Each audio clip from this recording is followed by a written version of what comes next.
BND classes में आपका स्वागत है।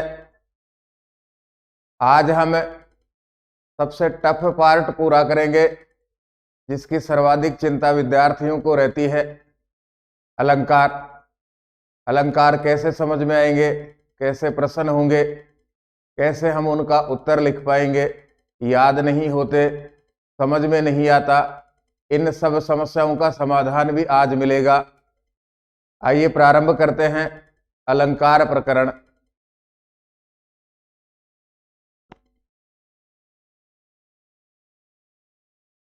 सबसे पहले अलंकार का लक्षण लिखा हुआ है।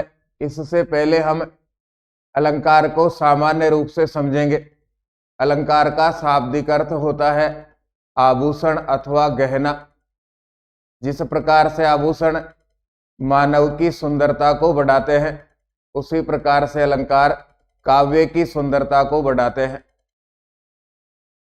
अलंकार के कुछ प्रमुख लक्षण हैं। अलंकरोति इति अलंकारः।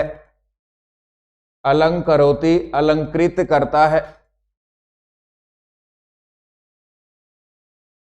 अलंकृत करता है अथवा सजाता है, इसी को अलंकार कहा जाता है। मानव को सजाता है अलंकार है, काव्य को सजाता है अलंकार है। अलंकरोति इति अलंकारः, जो काव्य को सजाता है, जो काव्य को अलंकृत करता है, उसे अलंकार कहा जाता है। हम भी 1 नंबर लिखेंगे। अलंकरोति इति अलंकारः, अर्थात जिसके द्वारा काव्य को अलंकृत किया जाता है, सजाया जाता है, उसे अलंकार कहा जाता है। क्या सीधा संस्कृत भाषा से समझ में आता है तो और भी अच्छी बात है। फिर आगे बढ़ते हैं। दूसरी परिभाषा, दूसरा लक्षण है अलंक्रियते अनेनेति। यहां से अलग करेंगे तो ये होगा अनेन इति। अलंक्रियते सजाया जाता है, अनेन इसके द्वारा, इसके द्वारा सजाया जाता है, इति इस प्रकार से इसे अलंकार कहा जाता है। वही बात है, जिसके द्वारा काव्य को सजाया जाता है उसे अलंकार कहा जाता है। ये दूसरी परिभाषा हो गई। तीसरी परिभाषा आचार्य दंडी ने कही है, काव्य शोभाकारान धर्मान अलंकारान प्रचक्षते। अर्थात काव्य की शोभा को बढ़ाने वाले धर्मों को अलंकार कहा जाता है। काव्य की शोभा को बढ़ाने वाले धर्मों को अलंकार कहा जाता है। ये आचार्य दंडी के अनुसार हम परिभाषा लिखेंगे। इसके द्वारा सजाया जाता है, जो काव्य को सजाता है, अलंकृत करता है, अलंकार कहते हैं। जिसके द्वारा काव्य को सजाया जाता है उसे अलंकार कहते हैं। आचार्य दंडी ने कहा कि काव्य के शोभा को बढ़ाने वाले धर्मों को अलंकार कहा जाता है। 3 परिभाषाएं याद हो गई। तीनों का सार एक ही है, जिसके द्वारा काव्य की सुंदरता बढ़े, जिसके द्वारा काव्य की सुंदरता को बढ़ाया जाए, उसी को हम अलंकार कहेंगे। चौथी परिभाषा है आचार्य वामन ने कही है, सौंदर्यम अलंकार है। अर्थात सुंदरता ही अलंकार है। अर्थात सुंदरता ही अलंकार है। जिसके द्वारा काव्य सुंदर लगे, जिसके द्वारा काव्य की सुंदरता बढ़े, या जो काव्य की सुंदरता को बढ़ाता है, उसे अलंकार कहते हैं। ये आचार्य वामन ने कहा है। फिर आचार्य मम्मट ने कहा, उपकुर्वन्ति तम संतम यंग द्वारेण जातुचित हारादिवद अलंकारास्ते नु प्रासोपमादय है। ये आचार्य मम्मट ने कहा। परिभाषा बड़ी है, इसको हम छोड़ सकते हैं। फिर अग्नि पुराण में कहा गया है, ग्रंथ का नाम है अलंकार रहितम काव्यम विद्वैव। विच्छेद करना हम जानते ही हैं, विद्वा एव अलंकार रहितम काव्यम। अर्थात जो काव्य अलंकार से रहित है वो विद्वैव विद्वा के समान है। जो काव्य अलंकार से रहित है वह विद्वा के समान होता है। ये अग्नि पुराण नाम के ग्रंथ में कहा गया है और इसमें से खूब सारे प्रश्न भी आते हैं। किस ग्रंथ में अलंकार रहित काव्य को विधवा के समान माना गया है। ये कुछ परिभाषाएं अलंकार की हमने देखी, पढ़ी, इनको लिखा। एक ही सार है जिसके द्वारा काव्य की सुंदरता को बढ़े, उनको अलंकार कहा जाता है। एक समय ऐसा भी आया इनके ऊपर खूब सारे ग्रंथ लिखे गए, एक समय ऐसा भी आया जो सर्वाधिक अलंकारों का प्रयोग अपने काव्य में करता था उसको सबसे ज्यादा महान भी माना गया। हमें केवल अपने सिलेबस के लिए पढ़ना है। हिंदी और संस्कृत भाषा दोनों में समान होंगे। कक्षा 11 से लेकर के ऊपर जितनी भी परीक्षाएं हम देंगे उनमें ये सब में समान रूप से काम में आते हैं। आगे बढ़ते हैं। आचार्य भामे ने कहा, समग्र गुण संपन्नापि नारी अलंकारान विना न शोभते तथैव काव्यमपि अलंकार रहितम न शोभते। आचार्य भामे कहते हैं, समग्र गुण संपन्नापि, सब प्रकार के गुणों से संपन्न होने पर भी नारी अलंकारान बिना न शोभते, अलंकारों के बिना सुंदर नहीं लगती है। सब प्रकार के गुणों से संपन्न होने पर भी नारी अलंकारों के, गहनों के, आभूषणों के बिना सुंदर नहीं लगती, शोभा को प्राप्त नहीं करती है।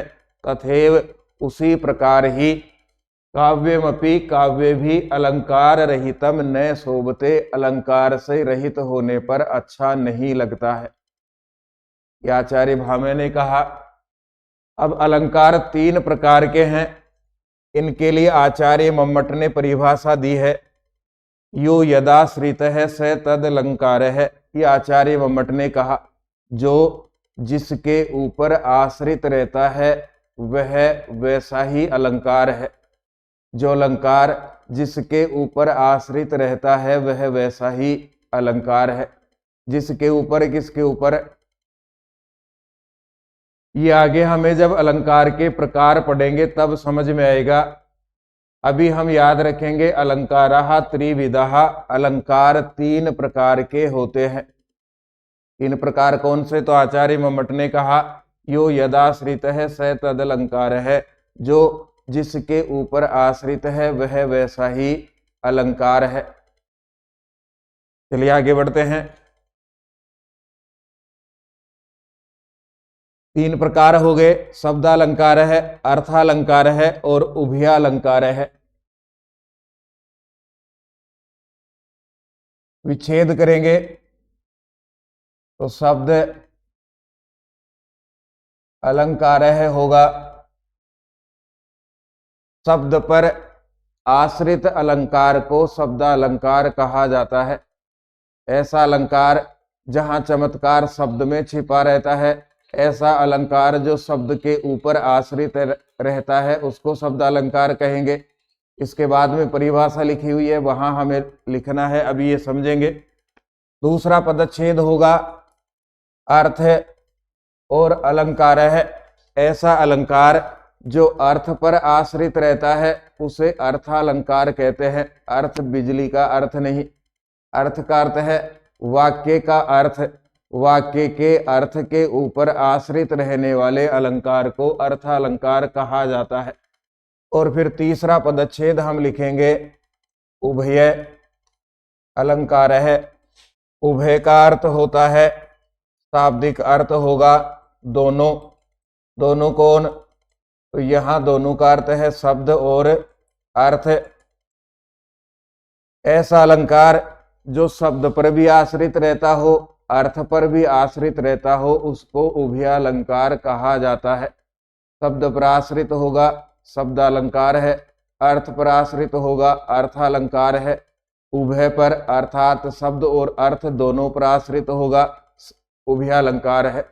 शब्दालंकार में चमत्कार शब्द में रहता है, अर्थालंकार में चमत्कार अर्थ में रहता है और उभयालंकार में चमत्कार शब्द और अर्थ में दोनों में रहता है। चमत्कार का अर्थ जादू टोना नहीं है, अर्थात शब्दालंकार में अलंकार शब्द पर आश्रित रहता है। यदि शब्द बदलते हैं तो अलंकार बदलता है। अर्थालंकार में अलंकार अर्थ पर आश्रित रहता है, यदि अर्थ बदला जाता है तो अलंकार बदलता है। उभय अलंकार में शब्द और अर्थ दोनों पर आश्रित रहता है। अब देखिए इनकी परिभाषाएं लिखी हुई है और उदाहरण लिखे हुए हैं। शब्दाश्रित है यो अलंकार है, स शब्दालंकार है, यथा अनुप्रास है, यमकम वक्रोक्ति इत्यादि है। अब हम यहां से लिखना प्रारंभ करेंगे, अर्थात हिंदी भाषा में अब लिखेंगे। शब्दालंकार शब्द के ऊपर आश्रित रहता है। शब्दालंकार शब्द के ऊपर आश्रित रहता है। शब्द बदलने पर शब्दालंकार शब्द पर आश्रित रहता है। शब्दालंकार में चमत्कार शब्द में रहता है। शब्दालंकार में चमत्कार शब्द पर रहता है। शब्दालंकार में चमत्कार शब्द में रहता है। शब्द बदलने पर अलंकार भी बदल जाता है। शब्द बदलने पर अलंकार भी बदल जाता है। शब्दालंकार के प्रमुख उदाहरण अनुप्रास, यमक, वक्रोक्ति आदि हैं। शब्दालंकार शब्द पर आश्रित रहता है। शब्दालंकार में चमत्कार शब्द में रहता है। शब्द बदलने पर अलंकार भी बदल जाता है। शब्दालंकार के प्रमुख उदाहरण अनुप्रास, यमक, वक्रोक्ति आदि हैं। अब हमें सिलेबस में या बहुत ज्यादा बार अनुप्रास और यमक पढ़ना पड़ता है।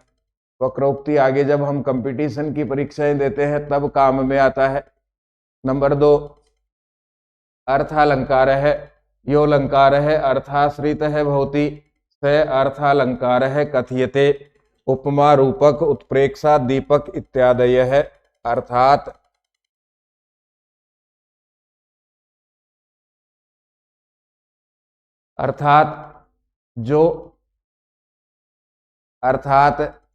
अर्थालंकार अर्थ पर आश्रित रहता है। अर्थालंकार अर्थ पर आश्रित रहता है। वाक्य का अर्थ बदलने पर अलंकार भी बदल जाता है। वाक्य का अर्थ बदलने पर अलंकार भी बदल जाता है। यहाँ चमत्कार वाक्य के अर्थ में रहता है। यहाँ चमत्कार वाक्य के अर्थ में रहता है। अर्थालंकार अर्थ पर आश्रित रहता है। वाक्य का अर्थ बदलने पर अलंकार भी बदल जाता है। यहाँ चमत्कार वाक्य के अर्थ में रहता है। अर्थालंकार के प्रमुख उदाहरण उपमा, रूपक, उत्प्रेक्षा, दीपक आदि है। अर्थालंकार के प्रमुख उदाहरण उपमा, रूपक, उत्प्रेक्षा, दीपक आदि है। पेन की स्याही बीतने पर पड़ोस से उधार ले सकते हैं, शर्त यह है कि उनको समय पर लौटा देना। तो शब्दालंकार हो गया, अर्थालंकार हो गया। फिर आगे बढ़ते हैं। उभयालंकार है, यह अलंकार है शब्दाश्रित है, अर्थाश्रित है अथवा उभयाश्रित है। स उभयालंकार है, कथित उभयालंकार है, यथाश्लेष है। अर्थात जो अलंकार शब्द और अर्थ दोनों पर आश्रित रहता है, जो अलंकार शब्द और अर्थ दोनों पर आश्रित रहता है उसे उभयालंकार कहा जाता है। जैसे श्लेष, जैसे श्लेष। अब आइए इनको वापस रिवाइज हम कर लेते हैं, फिर आगे पढ़ेंगे।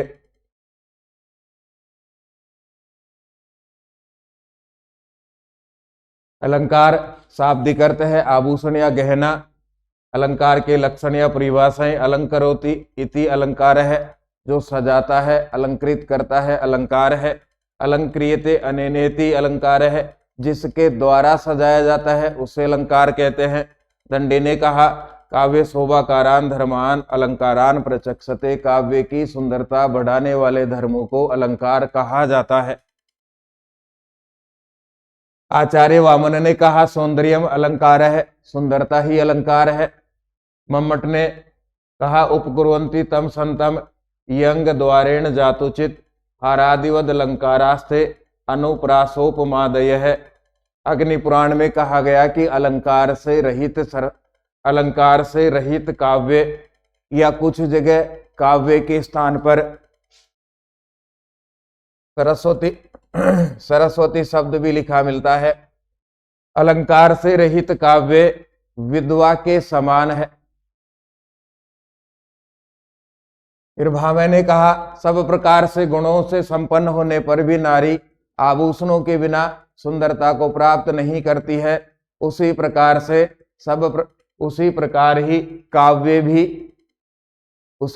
से काव्य भी ग्रंथ भी अलंकार रहित शोभा को प्राप्त नहीं करता। अलंकार के 3 प्रकार हैं। मम्मट ने कहा यो यदाश्रित है स तद अलंकार है, जो जिस पर आश्रित है वह वैसा ही अलंकार है। इस परिभाषा के आधार पे 3 प्रकार अलंकार के हम पढ़ रहे हैं। पहला है शब्द अलंकार, शब्द अलंकार है, शब्द पर आश्रित है, चमत्कार शब्द में रहता है। इसके उदाहरण अनुप्रास है, दूसरा यमक है और तीसरा वक्रोक्ति है। अर्थ अलंकार है, अर्थ पर आश्रित रहते हैं, चमत्कार अर्थ में रहता है। यदि वाक्य का अर्थ बदलता है तो अलंकार भी बदल जाता है। उपमा है, रूपक है, दीपक है, उत्प्रेक्षा है, दृष्टांत है, सौभावोक्ति है। इस प्रकार के इसके प्रमुख उदाहरण है। उभय अलंकार शब्द और अर्थ दोनों पर आश्रित रहता है। इसका एक ही उदाहरण हम पढ़ते हैं, श्लेष। यहां तक का काम अपना पूरा हुआ। अब परीक्षा में अब तक प्रश्न कैसे आए हैं और किन किन अलंकारों का कितनी बार दोहरान हो गया है वो हम पढ़ेंगे, और ये आपकी सारी चिंता का समाधान भी करेगा। प्रश्न उसका उत्तर हमें कैसे लिखना है, एक अलंकार कितनी परीक्षाओं में आ गया है और किसके आने की संभावना है। निम्नांकितेषु अलंकारेषु, निम्न अंकितेषु नीचे अंकित नीचे लिखे अलंकारों में कस्य चिदेकस्य, कस्य चित जमा एकस्य, किसी भी एक का लक्षण उदाहरणम लक्षणोदाहरणम, लक्षण और उदाहरण लिखत लिखो, लक्षण और उदाहरण लिखो। ये हमने अपनी तरफ से जोड़ा है, समझने में आसानी रहे, क्योंकि सबसे पहले हम उभय अलंकार को पढ़ेंगे। अब तक ये 4 बार आ गया है, 14, 16, 19 और 22। पहले 2 साल के अंतर पे था, अब 3-3 साल के अंतर पे आ रहा है। सबसे पहले लिखा हुआ है श्लेष। लक्षणम क्लिष्टै पदैरनेकार्था विधाने श्लेष है इष्यते। यहां से ध्यान दीजिएगा, जब हम पदच्छेद करेंगे तो ये होगा पदै अनेक अर्थ अभिधाने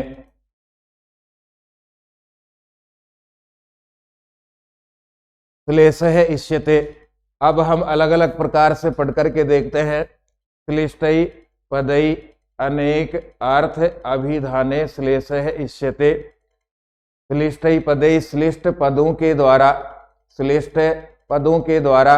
अभी लिखना नहीं है, पहले हम इसको समझ रहे हैं फिर लिखेंगे। अभी श्लिष्टै पदै, श्लिष्ट पदों के द्वारा अनेक अर्थ अभिधाने, अनेक अर्थ के कहने पर श्लेष है इष्यते, श्लेष अलंकार होता है। श्लिष्ट पदों के द्वारा अनेक अर्थ को कहने पर श्लेष अलंकार होता है। अब श्लिष्ट क्या है, इसका नाम है श्लिष्ट।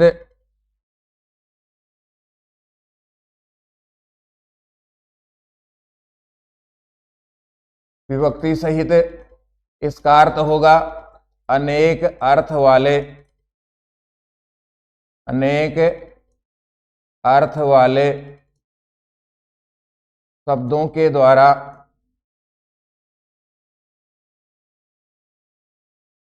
अब अपनी परिभाषा हो गई, यहां से लिखना हम शुरू कर सकते हैं।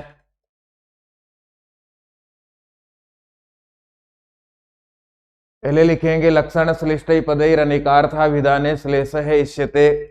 अर्थात श्लिष्ट, ये श्लिष्ट लिखना है, इसकी विभक्ति हटा करके क्लिष्ट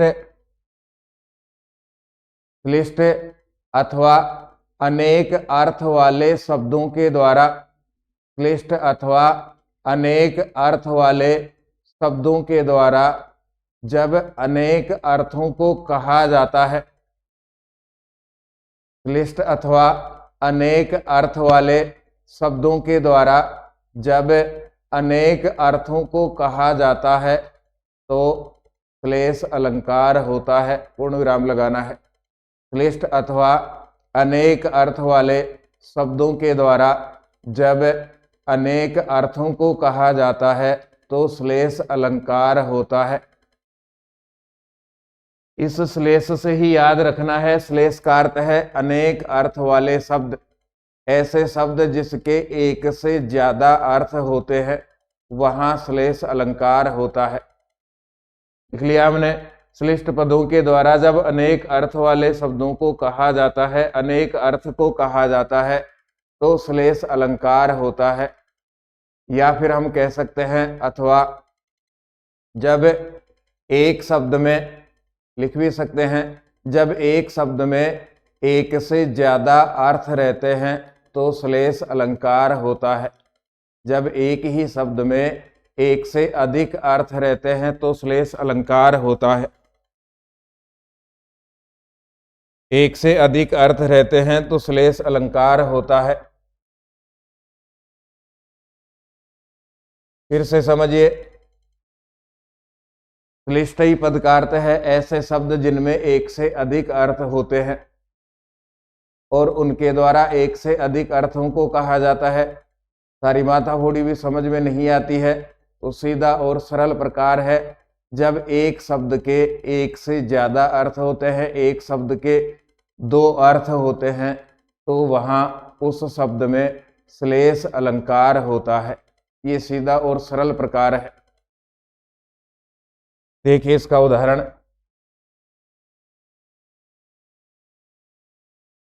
एक उदाहरण से ये समझ में आएगा। उच्छलद भूरी की लाल है।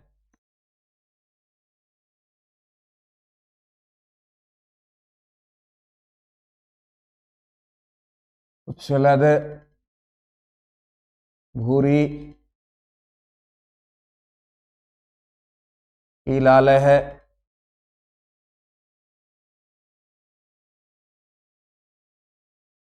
तो सुबह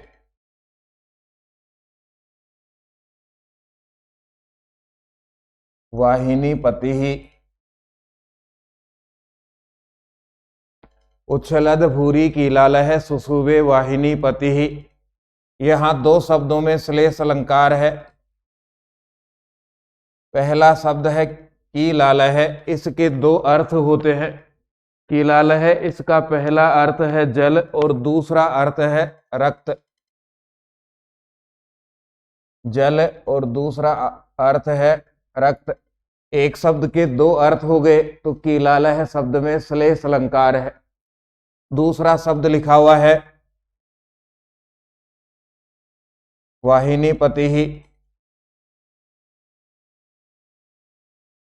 ये दूसरा शब्द है वाहिनी पति ही। इसके भी दो अर्थ हैं वाहिनी पति के। पहला अर्थ है समुद्र और दूसरा अर्थ है सेनापति।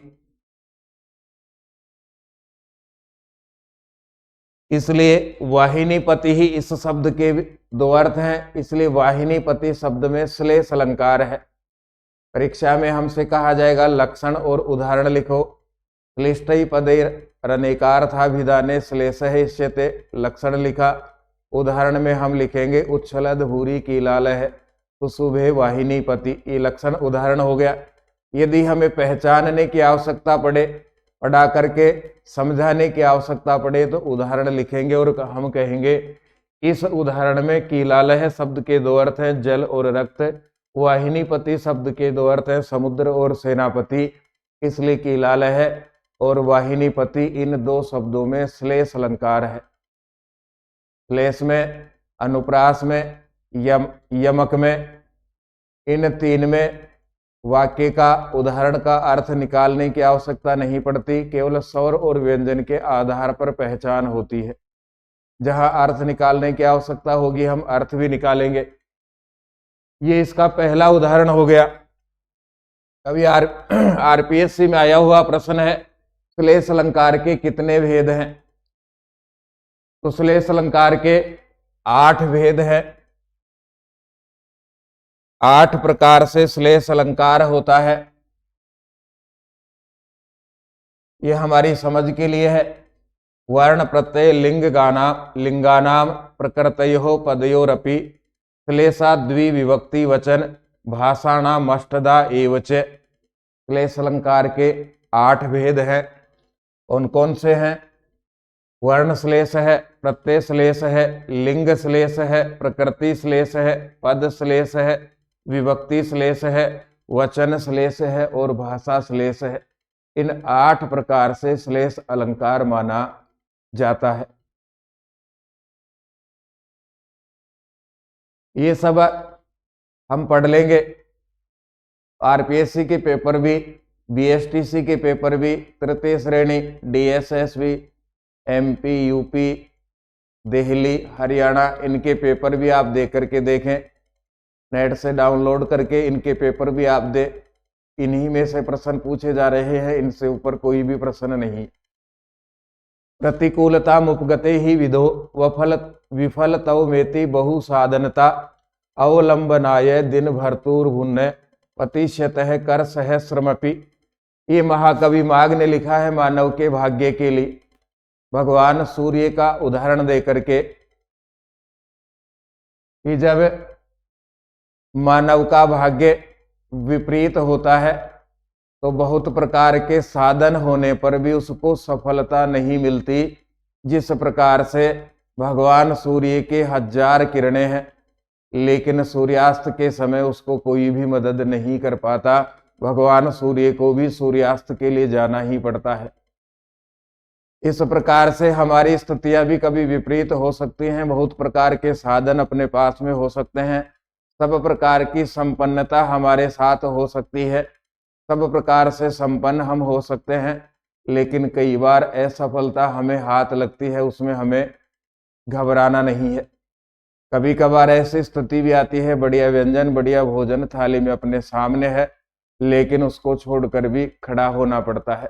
किसी बात पे रूठ गए, भोजन को उठा करके फेंक दिया, कोई दुर्घटना हो गई, भोजन छोड़ करके चले गया, भोजन में से कुछ अन्य पदार्थ बाहर निकल आया तो भी हमने भोजन छोड़ दिया। तो आइए, मानव के भाग्य को छोड़िए, जैसा बनाएंगे वैसा बनेगा। उदाहरण की ओर ध्यान दीजिए। प्रतिकूलता मुपगते ही विधौ विफलतौ मेति बहु साधनता अवलंबनाय दिन भरतुर्भुन्न पतिशतः कर सहस्रमपि। यहां हमें उस शब्द की पहचान करनी है जिस शब्द में अलंकार है।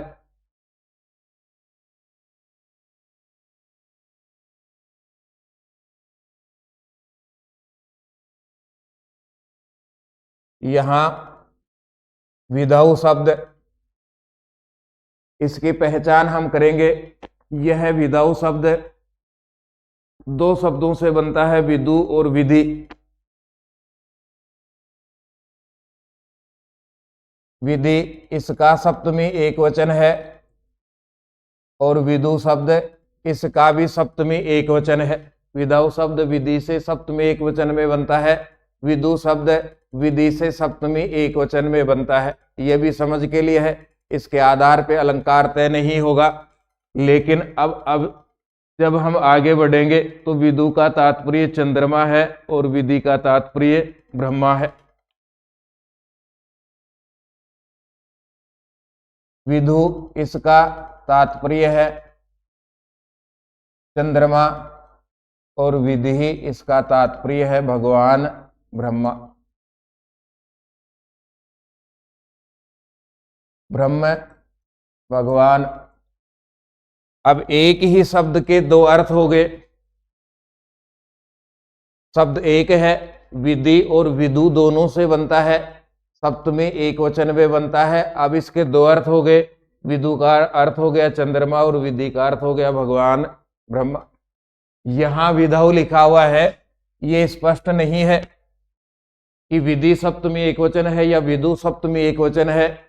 इस कारण से विधौ इस शब्द के दो अर्थ लिए जाएंगे। चंद्रमा के प्रतिकूल होने पर, चंद्रमा के प्रतिकूल होने पर, बहुत प्रकार के साधन होने पर भी मानव विफल हो जाता है, असफल होता है। दूसरा अर्थ लिया जाएगा भगवान ब्रह्मा के प्रतिकूल होने पर मानव बहुत प्रकार के साधन संपन्न होने पर भी प्रतिकूल असफल हो जाता है। तो यहां श्लेष अलंकार विधौ शब्द में है, ये अपनी पहचान के लिए है। यदि पूछा जाए कि शब्द में श्लेष अलंकार है तो हम कहेंगे विधौ शब्द में श्लेष अलंकार है। लक्षण उदाहरण एक सीधा सरल, उच्छलद भूरी की लाल है सुशुभे वाहिनी पति। आगे की परीक्षाएं जब हम देंगे ऐसा यदि लिखा हुआ आता है, इस प्रकार का आता है, तो वहां हम कहेंगे इसमें श्लेष अलंकार है।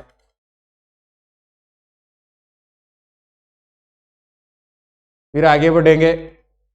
पृथुकार्त स्वर पात्रम भूषितानि शेष परिजनम देव विलसत करेणु गहनम संप्रति सम मावयो सदनम। ये इसका तीसरा उदाहरण है।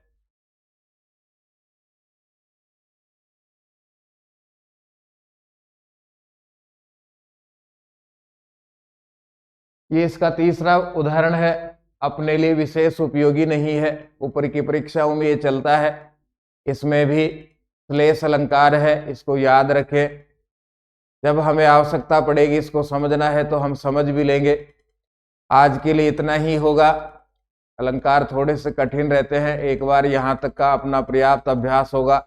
इसके ठीक बाद हम आगे पढ़ना प्रारंभ करेंगे, शब्द अलंकार पढ़ेंगे, उसके बाद उभय अलंकार पढ़ेंगे। पुस्तक को और अधिक सरल बनाने के लिए प्रतिदिन आप पढ़ते भी हैं लेकिन आपके सुझाव नहीं आ पाते, तो और अधिक सरल बनाने के लिए आप सब अपने सुझाव दीजिएगा। 99